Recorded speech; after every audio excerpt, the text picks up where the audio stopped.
et ont même participé à 6 triathlons. Dans toutes ces courses, Dick, le père, a poussé, tiré et porté son fils qui pèse aujourd'hui environ 50 kilos. Rick est diplômé du lycée et même diplômé de l'université. Et maintenant, il vit seul dans son propre appartement. Quelle histoire! Je me demande ce que j'aurais fait dans cette situation. Ce père, Dick, aurait pu se contenter d'assurer la subsistance et les 7-11-28-28 venez à moi, vous tous qui êtes fatigués et chargés, et je vous donnerai du repos, notre Dieu est puissant en force, Job 9, 4-4 il est sage de cœur et puissant en force, qui était endurci contre lui, et tout allait bien pour lui il me semble que la racine de ce mot endurci vient d'un terme issu de l'agriculture, et d'abord il parle d'un joug trop lourd, difficile à porter, et deuxièmement, il parle de la rébellion et de la résistance du bœuf pour le porter, ce terme désigne simplement le manque d'humilité envers un supérieur. Dès la révélation vers un Dieu sage a ses conséquences. Daniel 5,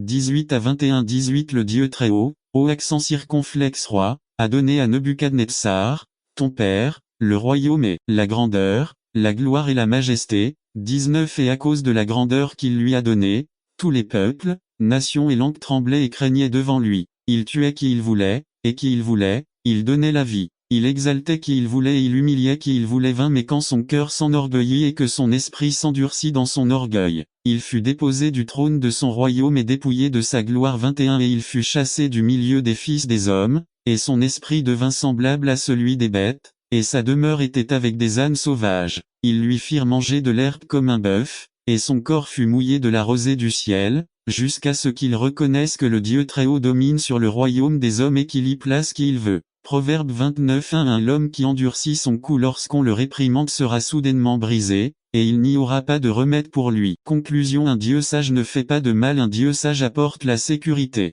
Un Dieu omnipotent nous aide avec nos fardeaux. La révélation vers un Dieu sage a ses conséquences. Que faire aujourd'hui avec ce Dieu sage? N'attendez pas qu'il soit trop tard. Devenez membre de la chaîne Today et bénéficiez de réconfort et de soutien dans les moments difficiles. Cliquez sur le lien dans la description de la vidéo. Mardi 9 avril 2024 page 5 Entre vos mains résumé. Notre Dieu n'est pas un Dieu qui se cache pour ne pas être trouvé. Notre Dieu n'est pas un Dieu à distance. Notre Dieu est un Dieu qui désire, aspire et cherche à faire lui-même connu et désire une communion avec sa création. Nous, par José Vega Sujet. Connaître Dieu. Lieu. IBD Texte. Divers date 24-07-05 Titre. Entre ses mains Introduction Comme il est merveilleux le privilège que nous avons de pouvoir connaître Dieu, chaque jour. Il se manifeste d'une manière ou d'une autre dans nos vies. Notre Dieu n'est pas un Dieu qui se cache pour ne pas être trouvé. Notre Dieu n'est pas un Dieu à distance. Notre Dieu est un Dieu qui désire, aspire et cherche à se faire connaître et désire une communion avec sa création. Nous avons vu que cela plaît à notre Dieu. Nous avons également médité sur ce qui met Dieu en colère. Que pensez-vous si aujourd'hui, dans le but d'en savoir plus sur ce Dieu, nous commençons à voir ensemble quelles sont les choses qui sont entre les mains de Dieu? Certains diront peut-être que tout est entre vos mains, et c'est ce que vous entendez de la part des gens. Nous reconnaissons dans une certaine mesure sa souveraineté, mais nous ne vivons pas selon cette souveraineté. Nous disons constamment tout est entre tes mains, Seigneur, mais la vérité est que nous ne comprenons pas la dimension et toute l'étendue de ces paroles. Psaume 31 14-15 14 Mais j'ai confiance en toi, ô accent circonflexe Jéhovah. Je dis, tu es mon Dieu. 15 Mes temps sont entre tes mains. Le psaume 31 nous montre David criant à Dieu pour qu'il soit délivré de ses ennemis. Dans ce psaume David exprime sa tristesse, toute son angoisse à cause d'une vie consumée par le péché. V9 à 10 À son tour, David dans ce psaume exprime sa confiance totale en Dieu. Au milieu des tribulations que la vie apporte, j'aimerais que nous nous concentrions sur les paroles de la première partie du V15 de ce chapitre. Mon temps est entre vos mains. N'attendez pas qu'il soit trop tard. Devenez membre de la chaîne Today et bénéficiez de réconfort et de soutien dans les moments difficiles. Cliquez sur le lien dans la description de la vidéo. Mardi 9 avril 2024 page 1 C'est clair lorsque David parle de la main de Dieu. Maintenant, la main ici n'est pas simplement la paume et les 5 doigts. Nous ne pensons pas à une main physique, mais ici, la main implique soit le pouvoir, soit le contrôle, soit la possession. Seigneur, tu as le pouvoir sur mon temps. Seigneur, tu contrôles mon temps. Seigneur, tu possèdes et tu es le propriétaire de mon temps. Maintenant, que veut dire David quand il parle de mes temps? Il fait simplement référence au cours de la vie, Tout le pèlerinage de ma vie et votre vie sont entre les mains de Dieu. Il est intéressant que David dans ce psaume décrit d'une certaine manière sa douleur, son manque de force, la honte qu'il éprouvait. Remarquez ce que dit David dans ce même psaume 31:11 Je suis un opprobre pour tous mes ennemis, et bien plus encore pour mes voisins, et à l'horreur de mes connaissances. Ceux qui me voient dehors fuient devant moi, ses ennemis se moquaient de lui, ses amis lui ont tourné le dos, et personne ne voulait se réunir avec lui. C'était l'image de la vie de David, c'était l'étape, le moment que traversait David, sa vie marquée par la moquerie, l'abandon, la honte et la désolation. Mais tu sais quoi, au milieu de tout ce qui se passait dans la vie de David, il pouvait pousser un cri de confiance, de dévouement et de foi mettant son temps entre tes mains ô Seigneur. Cela m'arrive, mais je repose en toi ô Seigneur, je souffre, mais avec toi je verrai la lumière ô Seigneur. Traverser cette vie est difficile mais tu as le contrôle, tu as le pouvoir. N'attendez pas qu'il soit trop tard. Devenez membre de la chaîne Today et bénéficiez de réconfort et de soutien dans les moments difficiles. Cliquez sur le lien dans la description de la vidéo. Mardi 9 avril 2024 page 2 Le Seigneur peut sembler qu'il ne s'intéresse plus à nous, mais il est attentif à ce qui se passe dans nos vies, quelque chose que beaucoup d'entre vous ont déjà vécu, mais que j'apprécie vraiment en ce moment, c'est d'observer notre fils. Avec Claudia, nous avons passé beaucoup de temps à observer Jess, notre fils, mais quelque chose d'intéressant. Le mot traduit ici dans Jacques 3:6 par enfer n'est pas Hadès, le mot généralement utilisé dans le Nouveau Testament pour désigner le lieu de destruction finale et permanente du mal et du péché.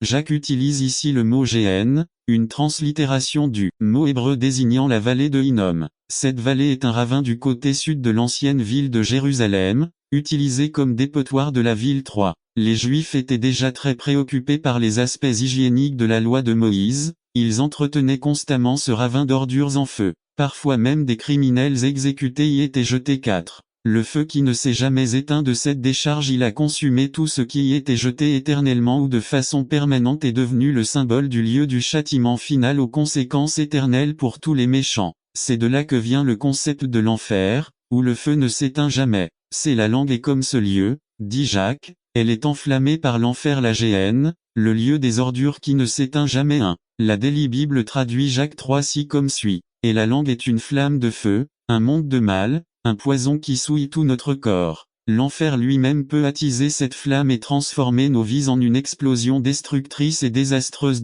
Pensez que ces paroles s'adressaient à une communauté dite chrétienne si tôt dans l'histoire de l'Église chrétienne est une véritable tragédie. 3. De telles paroles ne devraient jamais être adressées à un groupe qui prétend avoir accepté le Christ Jésus, à une communauté qui prétend aimer Jésus mais surtout à une communauté qui croit faire partie d'un reste de Dieu sur cette terre. 4. Le conseil de Saint Paul dans Colossiens 4:5-6 est aussi approprié aujourd'hui qu'il l'était lorsqu'il l'adressa pour la première fois aux frères de Colosse. Marchez prudemment envers ceux qui sont dehors, rachetant le temps. Que ta parole soit toujours agréable, assaisonnée de sel, afin que tu saches comment il convient de répondre à chacune. 5. Le sujet d'aujourd'hui ne s'arrête pas là. Nous ne pouvons pas tirer une conclusion complète, puisque Santiago n'attendait pas qu'il soit trop tard. Devenez membre de la chaîne Today et bénéficiez de réconfort et de soutien dans les moments difficiles. Cliquez sur le lien dans la description de la vidéo. Mardi 9 avril 2024 page 4 Encore quelque chose à nous dire sur le langage. Dans le même chapitre 6, le sujet suivant, basé sur Jacques 3:7-12, nous présente une dernière illustration. Là, Jacques nous donne des conseils pratiques sur l'utilisation de la langue par un croyant. En attendant, n'arrêtez pas de prier et de lire votre Bible. Nous avons hâte de vous voir la semaine prochaine. N'attendez pas qu'il soit trop tard. Devenez membre de la chaîne Today et bénéficiez de réconfort et de soutien dans les moments difficiles. Cliquez sur le lien dans la description de la vidéo. Mardi 9 avril 2024 page 5 Dompteur d'animaux, qu'en est-il du langage? Résumé. La capacité d'un humain à apprivoiser une baleine mais pas sa langue. Par Carlos Camarena Dompteur d'animaux, qu'en est-il du langage? Texte. Jacques 3:7-12 Lecture de la Bible. Psaume 62 5-8 par Carlos et Camarena Introduction à bienvenue dans une étude supplémentaire de l'épître intrigante de Jacques. Dans le dernier sujet, Jacques nous a présenté en détail le sujet introduit au chapitre 1:26. Si quelqu'un parmi vous pense qu'il est religieux et ne retient pas sa langue mais séduise son cœur, Sa religion est vaine. Dans notre étude de la semaine dernière, chapitre 3 1 à 6, la langue a été comparée à la bride d'un cheval, au gouvernail d'un navire et à l'étincelle d'un feu de joie. Le frein et le gouvernail sont deux objets qui contrôlent des instruments puissants. L'étincelle est fatale lorsqu'elle devient incontrôlable. La langue aussi d'eux. Ces petits objets ont servi d'illustration pour démontrer que la langue a aussi le pouvoir de construire ou de détruire, d'encourager ou de déprimer, d'élever quelqu'un au ciel ou de le tirer vers la terre. Voir Psaume 73 9-3. Tout progrès de l'Église se fait grâce à la langue. D'un autre côté, tout retard de l'Église a aussi ses racines dans la langue. L'harmonie dont jouit l'Église est due à la langue. La division ou la désunion qui se produit dans l'Église est également due à la langue. 4. Dans le sujet d'aujourd'hui, Santiago utilise une autre illustration du monde naturel, la capacité de l'homme à apprivoiser et même à domestiquer les bêtes sauvages et les monstres marins, les animaux qui rampent et d'autres qui volent d'eux. Les bêtes sauvages et la langue à Jacques 3:7.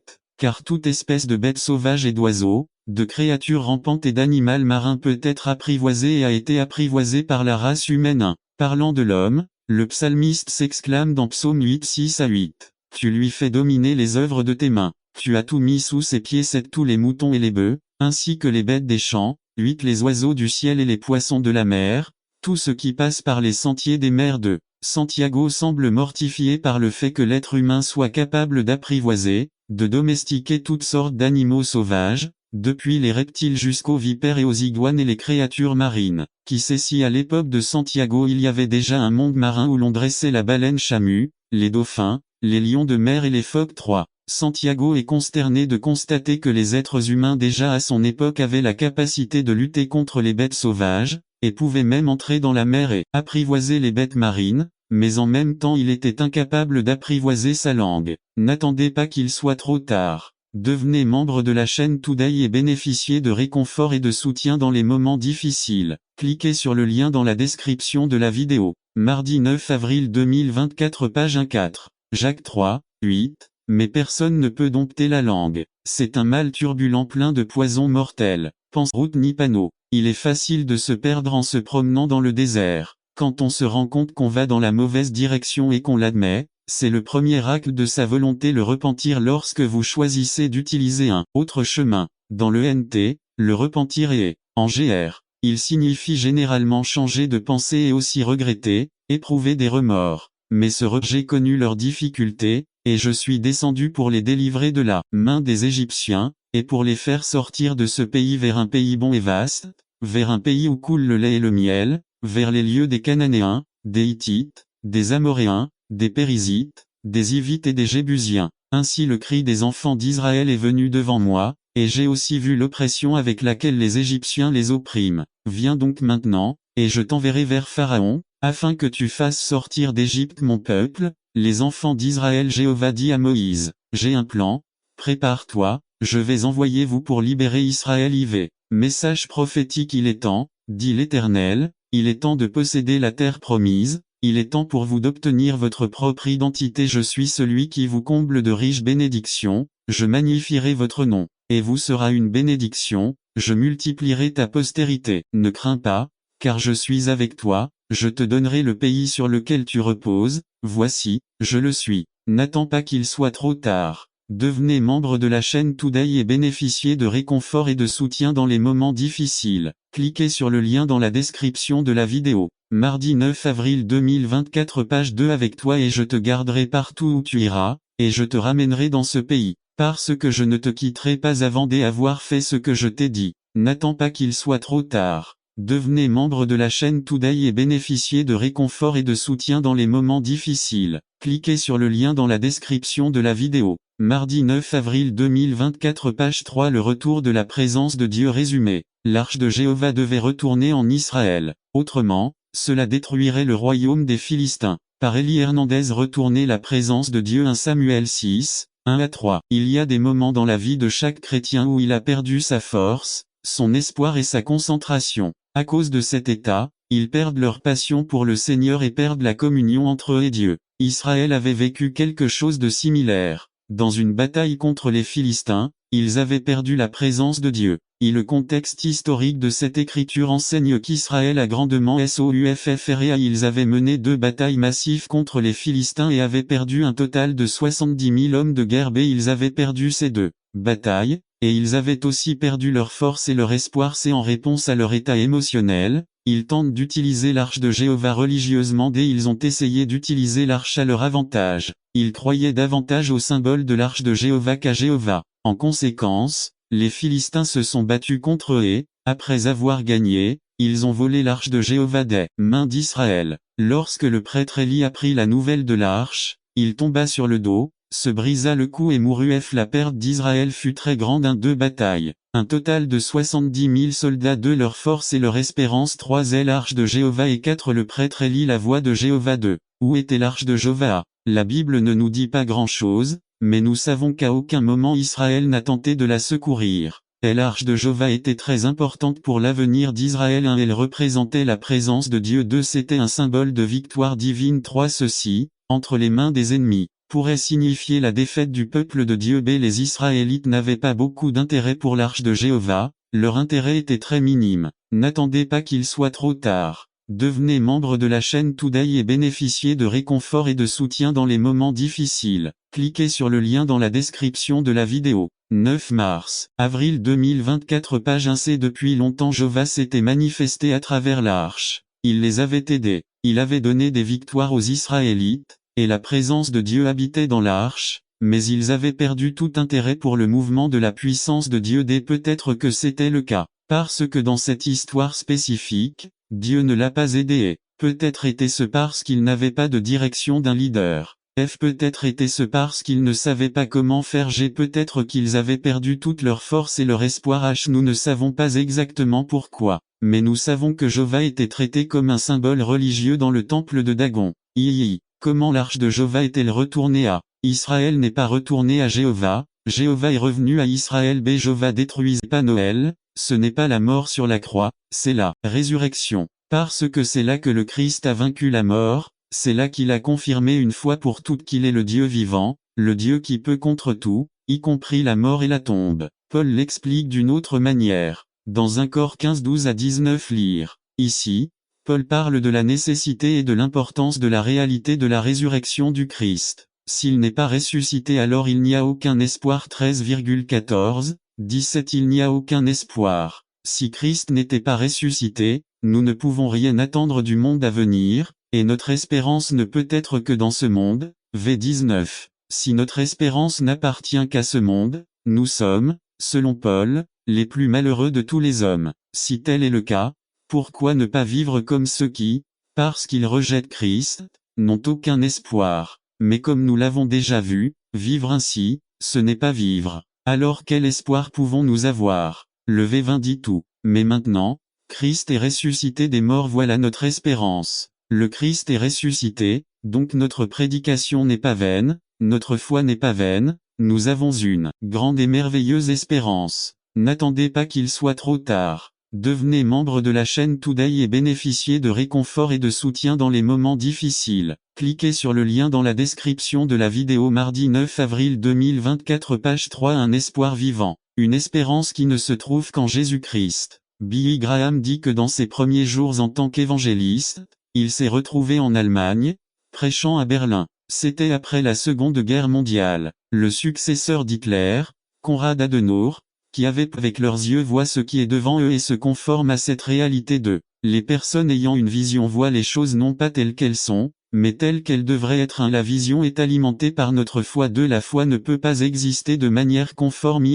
Hébreux 11.1 Or la foi est la certitude de la substance des choses qu'on espère. La conviction, la démonstration des choses qu'on ne voit pas. La foi ne peut pas fonctionner lorsque nous nous conformons à la situation actuelle. La foi est la conviction que mon état actuel est temporaire. Parce que j'ai été appelé à être un leader du niveau suivant. La foi fonctionne lorsque je continue à marcher après le objectif. La foi me dit que je grandis. N'attendez pas qu'il soit trop tard. Devenez membre de la chaîne Today et bénéficiez de réconfort et de soutien dans les moments difficiles. Cliquez sur le lien dans la description de la vidéo. Mardi 9 avril 2020 Formez votre esprit et qu'il y a beaucoup d'indécisions et que Dieu a besoin de personnes qui ont une seule façon de penser, celui du Christ. Alors Élie, s'approchant de tout le peuple, dit, « Jusqu'à quand hésiterez-vous entre deux pensées? Si Jéhovah est Dieu, suivez-le. Si Baal, poursuivez-le. » Et les gens n'ont pas répondu un mot. 1 Roi 18-21 King James version. Dieu promet de prendre soin de vous et de vous donner de bons conseils en permettant à Dieu de commencer à vous instruire et à vous enseigner.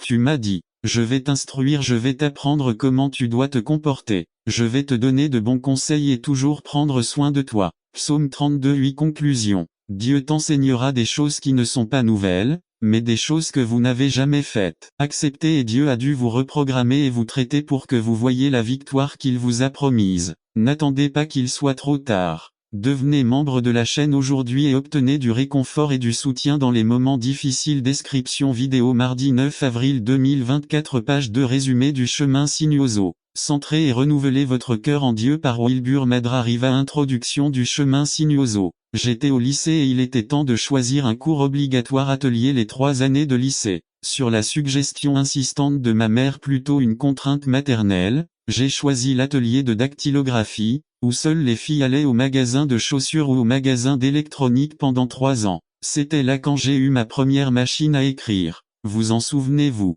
Je me souviens de la première fois que je l'ai utilisée, j'étais vraiment excité. Le temps a passé et plus tard, au lycée, j'ai pris les devants avec une machine électrique. Quelle merveille! Pouvoir effacer vos erreurs d'une simple pression sur une touche. Bien sûr, il y avait l'inconvénient que le ruban adhésif et bien sûr le correcteur s'épuisaient très rapidement. Ce n'est qu'en première année d'université que je me suis retrouvé face à face avec un ordinateur personnel. Avant je ne les voyais que dans des films et dans des centres commerciaux très prestigieux. Et grâce à beaucoup d'efforts, j'ai pu acheter mon premier ordinateur. Il disposait de 250 Co de mémoire RAM. Je n'avais pas de disque dur et je n'avais que 2 lecteurs pour ces grosses disquettes. Il y avait ces moniteurs monochromes verts. J'étais émerveillé par tout ce que je pouvais désormais faire avec mon ordinateur et mon imprimante matricielle, celles qui font un drôle de bruit lors de l'impression. C'était en 1986. Depuis lors jusqu'à aujourd'hui, c'est incroyable tout ce qui existe en termes d'électronique et d'informatique et je n'ai pas la dernière technologie.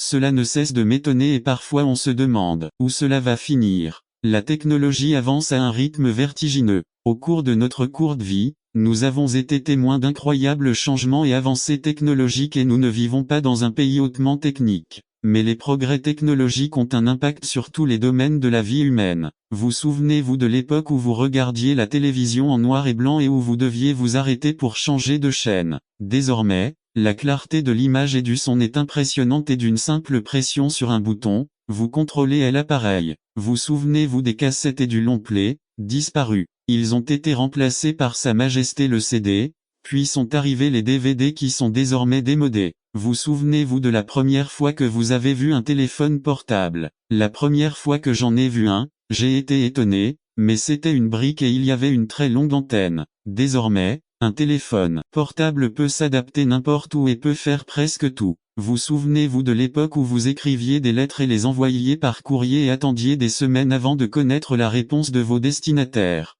Puis, le fax est arrivé et a accéléré un peu les choses, notamment dans le monde commercial. Mais maintenant, envoyez simplement un email et en quelques secondes, vous pourrez obtenir une réponse. Sans parler des messages instantanés, du chat et d'Internet qui ont changé la communication humaine et rapproché les gens. Vous pouvez communiquer instantanément et à moindre coût avec des personnes pratiquement partout dans le monde. Ce qui est impressionnant dans tout cela, c'est que nous avons vu tous ces changements se produire sous nos yeux. N'attendez pas qu'il soit trop tard. Devenez membre de la chaîne Today et bénéficiez de réconfort et de soutien dans les moments difficiles. Cliquez sur le lien dans la description de la vidéo mardi 9 avril 2024 page 1 La durée de notre vie et combien d'autres choses nous manquent pour en être témoins. La technologie progresse à un rythme rapide, de telle manière que nous avons à peine le temps de réfléchir à ses avantages et à ses inconvénients, mais que nous l'acceptons simplement et en profitons en raison de l'inertie de la vie moderne. Je voudrais vous suggérer que vivre dans ce monde technologique,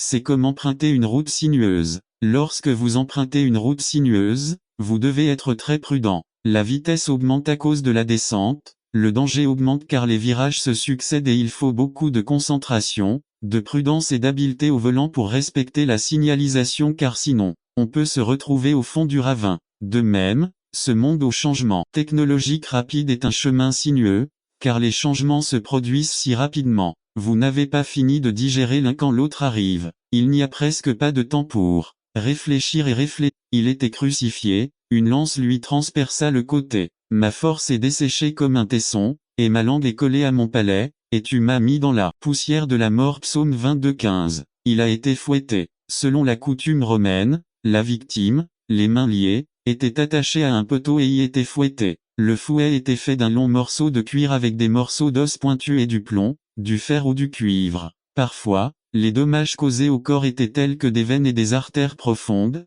des os, parfois même des entrailles et des organes internes, étaient exposés. De nombreux condamnés sont morts sous le fouet. D'autres ont perdu connaissance et se sont évanouis. La chair déchirée et la perte de sang provoquèrent une fièvre délirante et une soif incontrôlable chez la victime. À la crucifixion, c'était le tourment le plus douloureux et le plus humiliant de tous à cette époque. La mort par crucifixion était si terrible qu'elle ne s'appliquait qu'aux esclaves et aux étrangers, jamais à un citoyen romain. Le condamné était obligé de porter sa croix jusqu'à ce qu'il atteigne l'endroit désigné, lui faisant emprunter le chemin le plus long possible. On lui fit parcourir le plus grand nombre de rues pour montrer et annoncer son crime et sa sentence. C'était pour donner une leçon au peuple et d'autre part pour que les gens, en le voyant, dans cet état, s'il y avait quelqu'un qui pouvait l'aider ou témoigner en sa faveur, soit encouragé à apporter la contribution réservée à l'Éternel, et tous ceux qui possédaient du bois d'acacia pour un travail de service l'apportèrent 25, et toutes les femmes habiles filaient de leurs mains,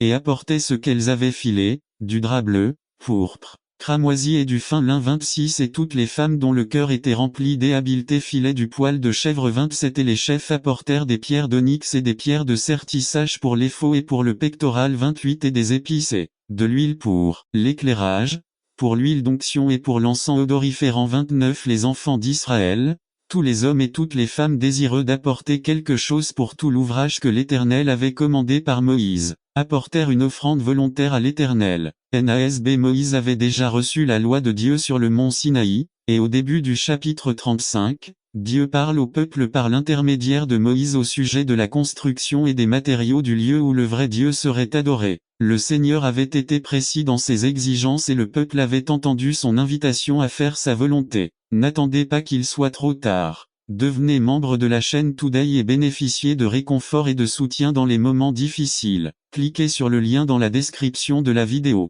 Mardi 9 avril 2024, page 1. Ce passage nous parle de certains aspects importants de la générosité et de la manière dont nous pouvons développer ce trait pour pouvoir mener une vie de victoire. La générosité est incitée par le Saint-Esprit. Exode 35, 20 à 21, 20. Alors toute l'assemblée des enfants d'Israël quitta la présence de Moïse 21, et tous ceux dont le cœur et l'esprit étaient émus vinrent rapporter l'offrande à l'Éternel pour l'ouvrage de la tente d'assignation, pour tout son service et pour les vêtements sacrés. La parole de Dieu nous dit au verset 20 que toute la congrégation qui composait le peuple d'Israël a entendu le message du Seigneur. Mais cependant, dans le verset suivant, il est dit que ceux qui venaient apporter une offrande étaient ceux qui étaient poussés par le Saint-Esprit. Le Saint-Esprit a poussé une partie du peuple à répondre à Dieu, mais il dit aussi que cette décision de donner à Dieu était un acte volontaire, jamais forcé ni manipulé. Lorsque les gens sont sensibles à la voix de Dieu, ils savent exactement ce qu'ils doivent faire, car il n'y a aucune confusion dans leur décision de se donner à Dieu dans tous les aspects de la vie.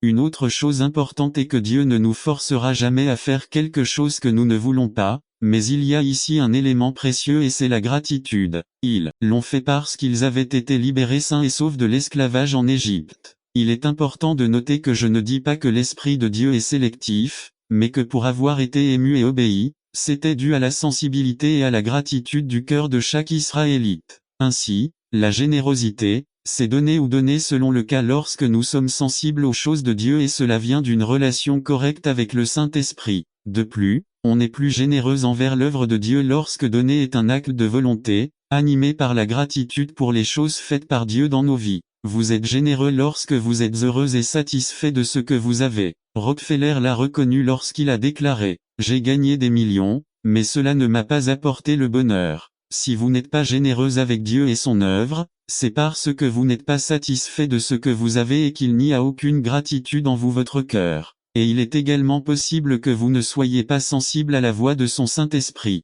N'oubliez pas que la générosité est motivée par le Saint-Esprit. Soyez sensibles à sa voix. La générosité se produit chez ceux qui sont courageux et forts. Exode 35 29 Les enfants d'Israël, tous les hommes et toutes les femmes dont le cœur les incitait à apporter quelque chose pour tout l'ouvrage que l'Éternel avait commandé par Moïse de faire, ils apportèrent une offrande volontaire à l'Éternel. Nous lisons que seule une partie du peuple a répondu à l'invitation à être généreuse dans l'œuvre de Dieu. Notons également que la définition de la générosité indique qu'il existe deux éléments importants pour que la générosité se produise: le courage et l'effort. Avant d'expliquer ces deux concepts, nous devons souligner qu'être généreux ne consiste pas seulement à donner. N'attendez pas qu'il soit trop tard. Devenez membre de la chaîne Today et bénéficiez de réconfort et de soutien dans les moments difficiles. Cliquez sur le lien dans la description de la vidéo. Mardi 9 avril 2024, page 2. L'argent, même si c'est un aspect important, c'est se donner complètement force, énergie, talent, cadeaux, biens, ressources, etc. à courage. C'était nécessaire pour faire quelque chose que d'autres ont fait ne pas faire. C'était sortir du confort de la majorité et s'impliquer dans une affaire importante et transcendante: construire le tabernacle de rencontre pour Dieu, et cela impliquait de manquer de certaines choses, de temps, etc. Et être vigilant. 4. Priez comme si vous reconnaissiez que vous avez déjà gagné. Professez la victoire et votre victoire. 5. Attendez patiemment les résultats. Vous savez déjà ce qu'ils sont. Fin. N'attendez pas qu'il soit trop tard. Devenez membre de la chaîne Today et bénéficiez de réconfort et de soutien dans les moments difficiles. Cliquez sur le lien dans la description de la vidéo. Mardi 9 avril 2024, page 3. Un appel divin. Résumé. Aujourd'hui, la famille souffre de l'absence du père. Le père a beau être présent physiquement. 2 Timothée 2, 22, 2. Faites attention aux dangers subtils. Proverbe 5, 23. Conclusion. N'attendez pas qu'il soit trop tard. Devenez membre de la chaîne Today et bénéficiez de réconfort et de soutien dans les moments difficiles. Cliquez sur le lien dans la description de la vidéo. Mardi 9 avril 2024, page 3. A. Faites-le arriver. B. Faire un héritage pour les générations futures. C. Aimer comme Dieu vous aime. N'oubliez pas que ce que vous investissez dans votre famille sera l'héritage que vous laisserez à vos enfants. Tout le reste aura une fin. Le personnage que vous formerez en eux sera éternel. Croyez-moi, Dieu ne s'intéresse pas autant à votre confort qu'à changer votre caractère, pour que vous deveniez davantage semblable à son Fils Jésus-Christ. Quel héritage pour le vôtre? Et qu'en est-il de votre famille? N'attendez pas qu'il soit trop tard. Devenez membre de la chaîne Today et bénéficiez de réconfort et de soutien dans les moments difficiles. Cliquez sur le lien dans la description de la vidéo. Mardi 9 avril 2024, page 4. Juan, amour et fureur. Résumé. Un bref aperçu de l'apôtre Jean, son personnage et sa transformation par Nestor Mangivard. Juan, amour et furie. Juan, l'apôtre de l'amour, l'apôtre que le Christ aimait, celui sur qui s'appuyait Jésus. Jean 13 23, 25. Il le dit plusieurs fois. Jean 21 20. Jésus le confia à sa mère. 19, 26 à 27. Celle qui faisait partie du groupe intime de Jésus avec son frère Jacques et Pierre. Luc 8, 51. Matthieu 17, 1 à 3. Matthieu 26 36 38. Celui qui utilise le mot amour plus de 80 fois, dans l'évangile de Jean, et dans les 3 lettres O un peu plus de 40 dans l'évangile O, un peu plus de 40 dans les lettres mais, Jean avait un autre côté fils du tonnerre. Boanerges. Marc 3 17. Beaucoup disent que Jean et son frère avaient des voix fortes. D'autres croient qu'ils avaient aussi le caractère qui allait avec leur voix. Celui qui appelait le feu à tomber du ciel. Luc 9 51 à 55. Celui qui désirait une position de prestige et de pouvoir. Marc 10, 35 à 37. Il a même mis les autres disciples en colère. Marc 10, 41. Qu'est-ce que cela nous dit? Jésus aimait Jean, mais il a fallu du temps à Jean pour aimer Jésus plus que lui-même son propre Dieu. Juan cherchait des résultats immédiats, impatient. Juan ne se souciait pas des autres, égocentriques. Connaissez-vous quelqu'un comme ça? Est-ce que l'un d'entre vous a été quelqu'un comme ça? Dieu a changé Jean. N'attendez pas qu'il soit trop tard. Devenez membre de la chaîne Today et bénéficiez de réconfort et de soutien dans les moments difficiles. Cliquez sur le lien dans la description de la vidéo. Mardi 9 avril 2024, page 1. 1er Jean 2, 15 à 17. 1er Jean 4 7 à 8. 3e Jean 9 à 11. Dieu a changé Jean avec son grand amour. Au pied de la croix, Jean comprend ce que Jésus voulait lui enseigner auparavant. Lire Marc 10, 42 à 45. Puis il se transforme. Êtes-vous aux prises avec la mauvaise humeur, l'impatience ou l'égoïsme? Cherchez à comprendre et à apprendre l'amour de Dieu, et au lieu d'être un enfant du tonnerre, vous serez connu comme un enfant bien-aimé de Dieu. N'attendez pas qu'il soit trop tard. Devenez membre de la chaîne Today et bénéficiez de réconfort et de soutien dans les moments difficiles. Cliquez sur le lien dans la description de la vidéo. Mardi 9 avril 2024 page 2 La personne que Dieu utilise résumé. Avez-vous déjà voulu être utilisé par Dieu? Avez-vous déjà voulu faire quelque chose pour Dieu? Je crois que lorsque nous venons à Christ, il met en nous le désir de vouloir le servir à quelque titre que ce soit. Peut-être vous êtes-vous déjà demandé ce qu'est par Joshua Pinto la personne que Dieu utilise Matthieu 9 37 Alors il dit à ses disciples, en vérité, la moisson est grande, mais les ouvriers sont peu nombreux. NKJV Avez-vous déjà voulu être utilisé par Dieu? Avez-vous déjà voulu faire quelque chose pour Dieu? Je crois que lorsque nous venons à Christ, il met en nous le désir de vouloir le servir à quelque titre que ce soit. Peut-être vous êtes-vous déjà demandé quelles sont les exigences ou les qualités que le Seigneur recherche dans la vie d'une personne qui veut le servir. Dans le livre de Josué, nous pouvons trouver au moins 7 principes qui s'appliquent à la personne que Dieu utilise. Et Dieu utilise les gens qui se rendent compte qu'ils sont faibles. Josué 1:6 Soyez fort et courageux. Nive dans Josué 1, Dieu dit à Josué d'être fort et courageux, un total de 3 baisers en 4 versets. C'était parce qu'il savait que Josué avait peur et c'était compréhensible, Moïse était mort. Puis Dieu éleva Josué pour diriger le peuple d'Israël, et il ne se sentait guère apte à cette tâche. Ce n'est pas une mauvaise chose de découvrir que nous sommes faibles, c'est même une bonne chose. Comme l'a dit Warren Wiersbe, vous ne serez jamais trop petit pour que Dieu puisse vous utiliser, mais simplement trop grand. Dieu utilise les gens fidèles. Josué 1:1 Après la mort de Moïse, le serviteur de l'Éternel, Dieu dit à Josué, fils de Nun, l'assistant de Moïse. Nive Josué avait été l'assistant de Moïse, ou comme le dit la nouvelle version internationale Moïse assistant. Josué était un garçon qui était là pour aider Moïse à faire son travail. Il était né en Égypte et avec Caleb, et ils étaient les seuls Israélites du grand exode qui ont survécu en errant à travers le désert et en entrant dans la terre promise. N'attendez pas qu'il soit trop tard. Devenez membre de la chaîne Today et bénéficiez de réconfort et de soutien dans les moments difficiles. Cliquez sur le lien dans la description de la vidéo. Mardi 9 avril Mystère du royaume des cieux mais cela ne leur est pas donné, 12 car à quiconque a, on donnera, et il aura davantage mais à celui qui n'a pas, même ce qu'il a sera ôté. 13 C'est pourquoi je vous parle en parabole parce qu'en voyant ils ne voient pas, et qu'en entendant ils n'entendent ni ne comprennent. Le prophète Isaïe, que le Christ a cité, a dit la même chose. Isaïe 6, 8-10 Alors j'entendis la voix du Seigneur, disant, Qui enverrai-je, et qui ira pour nous? Alors je répondis, Me voici, envoie-moi. 9 Et il dit, Va, et dis à ce peuple, Écoutez bien, et ne comprenez pas. Je vois bien, mais je ne comprends pas. 10 Engraissez le cœur de ce peuple, et alourdissez ses oreilles, et aveuglez ses yeux, afin qu'il ne voie pas de ses yeux, qu'il n'entende pas de ses oreilles, qu'il ne comprenne pas son cœur, qu'il ne se convertisse pas, et qu'il y ait pour lui une guérison. Isaïe dit que même si beaucoup sont aveuglés et endurcis parce qu'ils rejettent l'évangile, Dieu sauvera un reste, ou comme il le dit, un 10e v.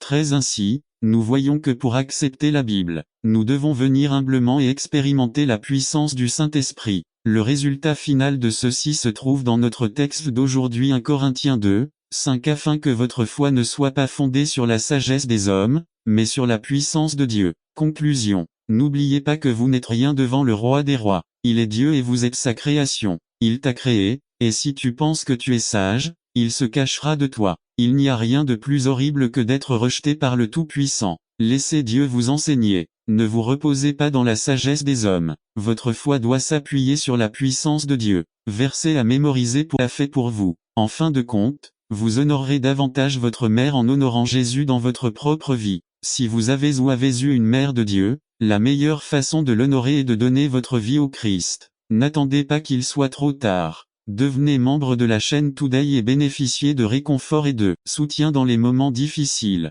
Cliquez sur le lien dans la description de la vidéo. Mardi 9 avril 2024 page 4 La prière de Jabé résumée. L'histoire de Jabé montre que peu importe qui nous sommes, ni ce que nos parents ont décidé pour nous, ni même l'avenir auquel nous sommes destinés, seulement savoir ce qui compte, ce que nous voulons être et surtout, demander la Dieu. Par César Del Villar. La prière de Jabé. Contexte historique. Cette histoire se déroule au temps des juges, à une époque de guerre et de sécheresse spirituelle, lorsque les Israélites essayaient pour faire sortir les Cananéens de leur pays. Cette histoire nous met au défi de rester fidèles malgré les moments d'incrédulité qui submergent les gens autour de nous ou dans l'Église. Les 9 premiers chapitres de 1 Chronique contiennent l'arbre généalogique officiel des tribus hébraïques jusqu'à Adam. Après 44 noms apparaît la nouvelle de Jabé. Biographie. Histoire de la vie d'une personne, appartenant à la tribu de Juda. Famille père, co-frère. Anub et Zobeba mère nom inconnu Incron. 4. 9 A et Jabé était plus illustre que ses frères. Ce mot hébreu a un sens positif et négatif. Dans un sens négatif, le mot signifie être pesé, mais le mot a plusieurs significations positives différentes,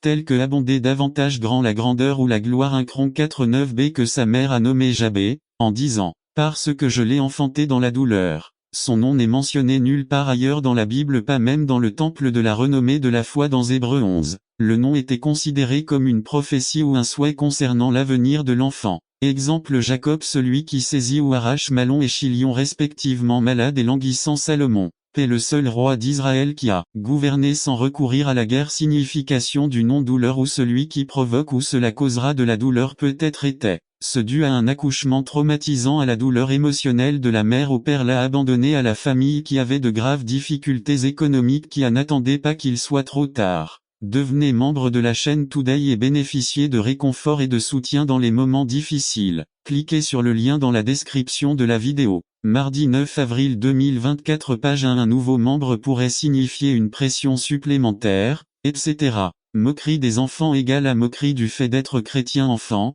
Jabé a dû entendre des histoires de miracles accomplis par Dieu et il a décidé d'en demander un pour lui-même. Le fardeau le plus lourd de Jabé concernait la manière dont il définirait son avenir. Alors, sous le poids de son passé, la monotonie de son présent et l'incertitude de son avenir, il décida de prier l'une des prières les plus puissantes jamais enregistrées dans la Bible. La historia de Jab de muestra que no cuanta quien nosotros seamos, ni lo que nuestro padre ayant decidido por nosotros, ni siquiera el futuro para el que estamos destinados solo cuanta conocer lo que queremos ser y sobre todo, pedirlo a Dios, mendigar a Dieu. Bénis-moi. Prière pour la direction divine. Incron 4, 10 et Jabé invoqua le Dieu d'Israël, disant, oh, que tu me donnes une bénédiction. Bénédiction signifie invoquer la faveur divine ou apporter les bienfaits de Dieu, demander ou communiquer un don surnaturel. Faveur, il est complètement parti. Laissons Dieu décider quand, quoi, où et comment. Confiance inconditionnelle dans la bonne intention de Dieu pour nous.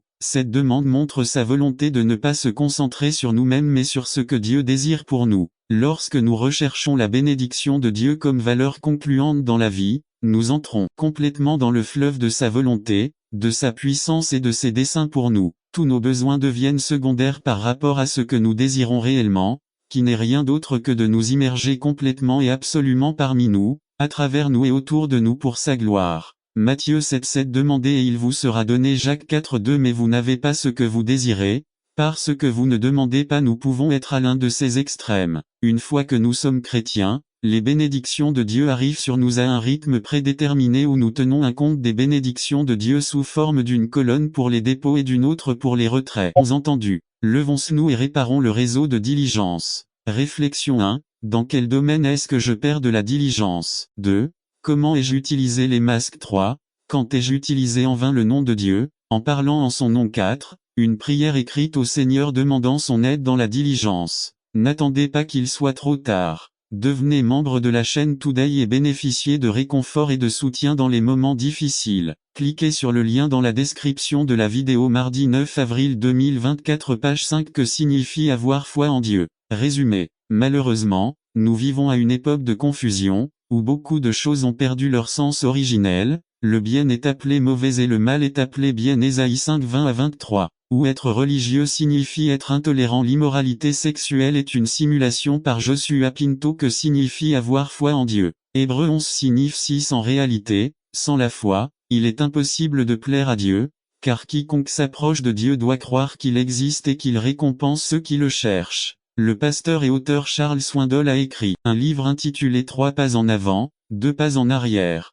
dans lequel il raconte l'histoire d'un agriculteur qui voulait impressionner ses amis lorsqu'il allait à l'école. Pour les impressionner, cet agriculteur a acheté le chien de chasse le plus intelligent et le plus cher qu'il ait pu trouver. Le fermier a entraîné ce chien à faire des choses qu'aucun autre chien sur terre ne pourrait faire, des exploits presque impossibles qui impressionneraient vraiment n'importe qui. Voyant que son chien était enfin bien dressé, il partit avec ses amis chasser les canards. Après une longue attente dans le bateau, un groupe de canards a finalement volé autour d'eux et ils ont eu l'occasion de tirer, chassant plusieurs canards. Le fermier dit fièrement à son chien, « Amène-le, amène un autre canard », et ainsi de suite jusqu'à ce qu'ils ramènent tous les canards qu'ils avaient chassés. Le fermier eut un sourire jusqu'aux oreilles lorsqu'il vit que ce magnifique chien qu'il avait dressé marchait d'un côté à l'autre du lac sur l'eau amenant chacun des canards qu'ils avaient chassés. Le fermier n'a pas pu résister à l'envie et a demandé à ses amis, « Ne remarquez-vous pas quelque chose d'étrange avec mon chien ?» Après une pause, un de ses amis, tout en se frottant la mâchoire, a répondu, « Bien sûr, je m'en suis déjà rendu compte. » Il a répondu, « Ce stupide chien ne sait pas nager, n'est-ce pas ?» Malheureusement, nous vivons à une époque de confusion, où beaucoup de choses ont perdu leur sens originel, le bien est appelé mauvais et le mal est appelé bien. Ésaïe 5, 20-23. Où être religieux signifie être intolérant. L'immoralité sexuelle est simplement un mode de vie alternatif et se marier appartient au passé. Cette mentalité, malheureusement pour le christianisme, a été introduite dans le domaine spirituel. Les chrétiens ne définissent plus le mot foi bibliquement, mais acceptent plutôt la théologie moderne qui dit qu'avoir la foi, c'est simplement croire. Aujourd'hui, je veux que nous examinions le thème de la foi, car la foi est au cœur de notre relation avec Dieu. La foi détermine notre point de vue sur la Bible et ce que nous faisons de son contenu, elle détermine notre relation avec Jésus-Christ et elle détermine le pourquoi. Devenir chrétien et vivre comme chrétien. Que signifie avoir la foi? N'attendez pas qu'il soit trop tard. Devenez membre de la chaîne Today et bénéficiez de réconfort et de soutien dans les moments difficiles. Cliquez sur le lien dans la description de la vidéo. Mardi 9 avril 2024 page 1. Beaucoup de gens supposent qu'avoir la foi signifie croire et que croire signifie avoir la foi. La foi et la croyance sont sans aucun doute liées, elles vont de pair l'une avec l'autre. Celui qui ne croit pas n'a pas la foi, il faut croire pour avoir la foi. Cependant, le simple fait que nous croyons en quelque chose ne signifie pas que nous avons une véritable foi en ce que nous avons cru. Du moins, il n'en va pas ainsi au sens biblique du terme de foi. À la foi, c'est plus que croire. Pour mieux expliquer ce concept, je vais partager avec vous les illustrations suivantes. Si un homme qui meurt de faim va au restaurant en croyant que la nourriture va lui sauver la vie, ce n'est pas suffisant, cet homme doit manger pour pouvoir vivre. La foi, c'est bien plus que simplement croire. Croire que mes clés de voiture démarreront mon véhicule est nécessaire et important.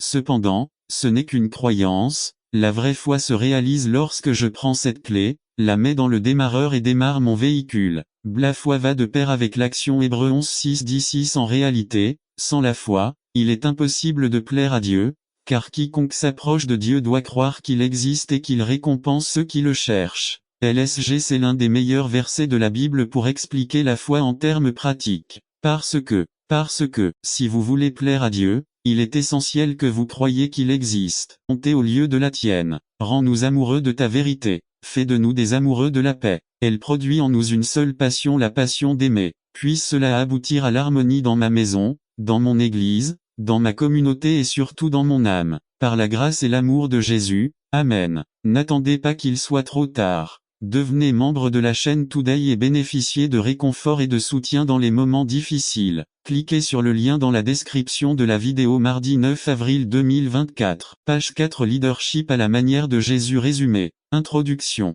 Les chrétiens ont Jésus-Christ non seulement comme notre sauveur, mais aussi comme notre modèle dans tous les domaines de la vie. En tant que dirigeants chrétiens, nous devons prendre l'exemple de Jésus et connaître les secrets de son leadership pour les incorporer dans par Dr Minor Varga. Un leadership à la manière de Jésus. Le modèle parfait de Jésus de leadership irréprochable. Dr Minor Varga 1 Pierre 2 21-24 21. Pour cela vous avez été appelés, parce que le Christ a aussi souffert pour nous, nous laissant un exemple modèle parfait. Upogrammo, grec méthode d'enseignement pour que vous suiviez ses traces. 22. Il n'a commis aucun péché et aucune tromperie n'a été trouvée dans sa bouche. 23. Quand il le maudissait, il ne répondait pas par une malédiction. Lorsqu'il se à travers les États-Unis pour de voir par elle-même les belles choses qu'elle enseignait à ses élèves depuis 13 ans. Un après-midi, alors qu'il roulait sur l'autoroute aux heures de pointe, la pompe à eau de sa voiture est tombée en panne. Il a dû s'écarter un peu, mais malgré les embouteillages qu'elle avait provoqués,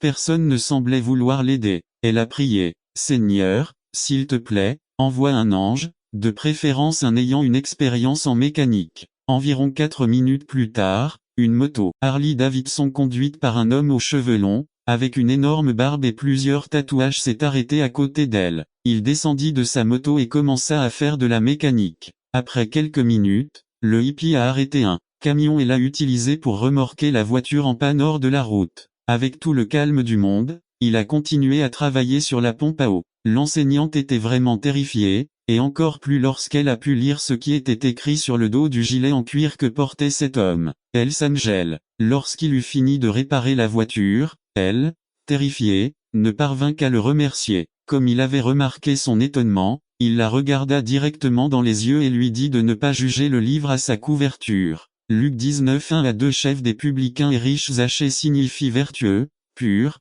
pur. Cependant, sa vie n'était pas exactement cela. Zachée avait mauvaise réputation. Les publicains étaient considérés comme la racaille de la terre, des menteurs et des voleurs. Zachée était perçu comme un renégat, quelqu'un qui abandonnerait sa foi pour de l'argent. Zachée était connu dans sa ville comme un collecteur d'impôts cruel et méprisable. Sa richesse venait du fait qu'il était à la tête des publicains ou des collecteurs d'impôts. En d'autres termes, il devait lui reverser une part des bénéfices acquis. Selon les standards du monde, Zachée avait tout. Cependant, c'était une personne rejetée de tous et terriblement seule. Luc 19, 3. Il a essayé de voir Jésus mais obstacle. Zachée ne voulait pas simplement voir Jésus. Il voulait en savoir plus sur cet homme. Peut-être le connaissait-il par référence à Matthieu, qui avant d'être disciple, était collecteur d'impôts. Zachée ne voulait pas de connaissance indirecte de qui était Jésus. Des foules traversaient la ville pour se rendre à la célébration de la Pâque. Et donc ces traits n'attendaient pas qu'il soit trop tard. Devenez membre de la chaîne Today et bénéficiez de réconfort et de soutien dans les moments difficiles. Cliquez sur le lien dans la description de la vidéo. 9 mars, avril 2024. Page 1. Les publicains avaient probablement beaucoup de travail. Cependant, il a tout quitté pour voir Jésus. Les raisons de chercher Jésus à l'époque de Zachée n'étaient pas différentes de ce qui arrive souvent aujourd'hui. Pourquoi cherchez-vous Jésus? Obstacle. À cause de la foule, les autres peuvent-ils voir Jésus en moi? Acte 11, 26. Beaucoup profiteraient de cette opportunité pour donner un coup de coude ou un coup de pied à Zachée. Cependant, il ne voulait pas que cela l'empêche de connaître Jésus. La désignation de chrétien a été faite par des incroyants ou croyants parce qu'ils voyaient des caractéristiques indéniables de Jésus dans leur vie. Les autres peuvent-ils voir Jésus dans ma vie? De petite taille. Complexe d'infériorité. Satan regarde toi. Luc 19, 4. Et courant devant, il grimpa sur un sycomore. Attitude. Où est votre sycomore le plus proche? Malgré les obstacles, nous devons toujours avancer en regardant vers le haut, à la recherche de Dieu, car sinon notre vie ne sera pas une histoire de conversion. Luc 19, 5. Zachée, dépêche-toi, descends, car aujourd'hui je dois rester dans ta maison. Jésus connaissait son nom et les circonstances de sa vie. Jésus était pressé ou intéressé par lui à ce moment stellaire de la vie de Zachée. Jésus a parlé de sa maison du point de vue d'un bâtiment. Luc 19, 6. Il descendit promptement et le reçut avec joie. Conversion. Luc 19, 7. Tout le monde murmurait rejet. Luc 19, 8. Témoignage. Voici, Seigneur, je donne la moitié de mes biens aux pauvres et si j'ai fraudé quelqu'un en quoi que ce soit, je le rendrai au quadruple. Il a été sauvé parce qu'il a cru et maintenant il pouvait donner parce qu'il avait reçu. Son cœur, sa volonté, son esprit et ses affections avaient été changés. Cœur égal à le centre de cet homme était Jésus. Volonté égale à de faire sa volonté, à faire la volonté de Dieu. Esprit égal à nouvelle pensée de donner au lieu de recevoir. N'attendez pas qu'il soit trop tard. Devenez membre de la chaîne Today et bénéficiez de réconfort et de soutien dans les moments difficiles. Cliquez sur le lien dans la description de la vidéo. Mardi 9 avril 2024. Page 2. Affection égale à il aimait les gens qu'il détestait et arnaquait autrefois. Zachée pouvait donner parce qu'il était libre. Si vous possédez quelque chose que vous ne pouvez pas donner, alors vous ne le possédez pas, c'est lui qui vous possède. Alberto Schweitzer. Luc 19, 9. Bénédiction. Aujourd'hui, le salut est venu dans cette maison car lui aussi est fils d'Abraham. Le temps passé par Zachée avec Jésus a immédiatement changé sa vie. Aujourd'hui c'est le moment de la rencontre avec la maison de Jésus. Famille non bâtie. Fils d'Abraham d'exclus social, il est devenu juif avec la jouissance de tous ses droits. Illustration. Une nuit, une femme rentrait chez elle en voiture. Soudain, elle en lit et marcha. Et c'était le sabbat ce jour-là. NKJV. Ici dans Jean 5, nous trouvons l'histoire d'un homme dans une situation désespérée. Non seulement il ne pouvait pas s'en empêcher, mais il n'avait personne pour l'aider au milieu de ses difficultés. Mais un jour, Jésus est venu et a changé sa vie pour toujours. Cet homme faisait partie d'un grand nombre de malades et de handicapés qui se tenaient près d'une piscine appelée Bethesda à Jérusalem. Il y avait une histoire qui circulait selon laquelle un ange venait périodiquement à l'étang et remuait l'eau, et le premier à entrer dans l'eau après cela était guéri. Il est intéressant de noter que la Bible dit que Jésus l'a vu V6. Maintenant, vous devez vous rappeler qu'il y avait une grande foule autour de cette piscine, mais Jésus l'a vu étendu là. Au milieu de centaines de personnes, Jésus s'intéresse à lui. Non seulement Jésus voit cet homme, mais il s'intéresse également à la durée pendant laquelle cet homme se trouve. Dans un engagement en faveur des oubliés de la société. Pour Paul, le mot œuvre est utilisé dans ses disputes théologiques avec les judaïsants qui insistaient pour que les chrétiens pratiquent des actes légalistes dans le but d'obtenir le salut, en particulier la circoncision. Œuvre à Santiago est une confrontation éthique contre ceux qui ne voient pas que leurs actions ne font qu'intensifier la souffrance des autres membres de la communauté chrétienne. On n'est pas sauvé ou justifié si ses œuvres sociales ne se combinent pas avec sa foi. Lisons 14 à 17. Jacques utilise ensuite comme exemple Abraham, le père de la foi, dont la foi ne l'a pas laissé debout lorsque son neveu Lot a été fait prisonnier. 23 à 24. Il en est de même pour Rahab, sa foi l'a conduite à l'action. 25 ff. Santiago nous parle également du thème de la sagesse. Fausse et vraie sagesse. La fausse sagesse se manifeste dans la manière inappropriée dont les chrétiens utilisent la langue. La langue, dit Jacques, est la cause de nombreuses tribulations. 5 à 9. Test auto-créé 1. La vraie sagesse se manifeste lorsque nous faisons le bien. 13, 17, comme cela a été mentionné dans les chapitres 1 et 2. De nombreux pauvres, bien qu'ils aient souffert d'être opprimés par les riches, ont également souffert de ne pas faire preuve de sagesse. Ils se battaient, bavardaient et mentaient. 1 à 12. Bien sûr, leur comportement leur a apporté davantage de souffrances. Des souffrances inutiles. Jacques les dénonce avec le même langage prophétique que celui des prophètes de l'Ancien Testament. Jacques dit: si les riches ne cessent de les faire souffrir, un jugement viendra. Les riches recevront leur récompense. 13. Les opprimés n'ont guère besoin d'être patients. 5, 7 à 9. Les maux subis deviendront une récompense. 4. Les pauvres doivent également cesser d'utiliser leur langue pour le mal et l'utiliser pour le bien. 5. La lettre se termine sur une note d'espoir. Tout comme Job a connu un revers, la même compassion et la même miséricorde seront accordées à tous ceux qui souffrent. 5, 10 à 12, 6. Le dernier avertissement de Jacques est le suivant: il faut prier. La prière est le moyen de l'Église. Le problème est grandement aggravé si l'on considère que ces plaintes et bien d'autres sont vraies.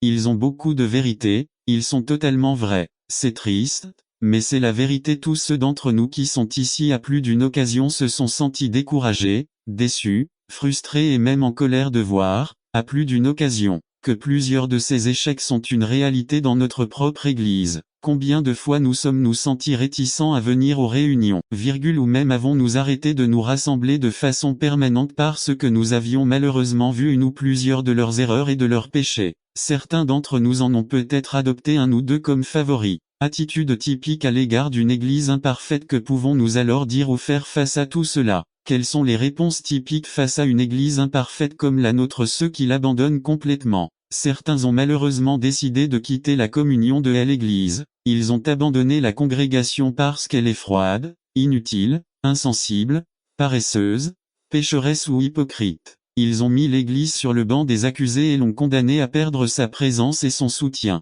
Ils sont devenus ses critiques les plus virulents, voire ses ennemis. Beaucoup d'entre eux ont tout simplement abandonné la foi et sont devenus cyniques dans leur propre vie. Ceux qui recherchent une meilleure Église. D'autres sont allés dans un autre groupe, dans une autre Église, pensant que dans celle-là ils trouveraient ce qui n'y était pas dans la précédente. Durant leurs premiers jours, voire quelques mois, ils sont amoureux, ils sont en lune de miel et ils croient avoir trouvé l'Église, sinon parfaite, quelque chose de très proche. De mon point de vue, ce plaisir ne durera que très peu, puisque toutes les églises par définition sont composées de pécheurs. Le danger est que ces gens qui ont développé des attentes qui n'ont aucune garantie dans la Bible seront bien plus déçus que lorsqu'ils ont quitté l'église précédente. Ceux qui utilisent l'imperfection de l'église comme prétexte parfait pour se soustraire à leurs responsabilités devant Dieu. Ce sont des gens qui profitent du moment pour s'absenter consécutivement ou assister sporadiquement. Arrêtez de lire votre Bible, arrêtez de prier, arrêtez d'offrir ou de donner la dîme, c'est la punition que mérite l'Église, arrêtez de partager l'Évangile, etc. Ils utilisent les imperfections de l'Église pour justifier leur rébellion envers la parole de Dieu. Ces gens se trompent terriblement en pensant que le fait de s'éloigner de leurs frères n'affecte en rien leur communion avec Dieu. Ces gens ont trouvé la meilleure excuse pour ne pas obéir à Dieu dans ce qu'il leur demande dans sa parole. Ce que ces gens ignorent dangereusement, c'est que la seule chose qu'ils parviennent à réaliser est de s'éloigner davantage du Seigneur.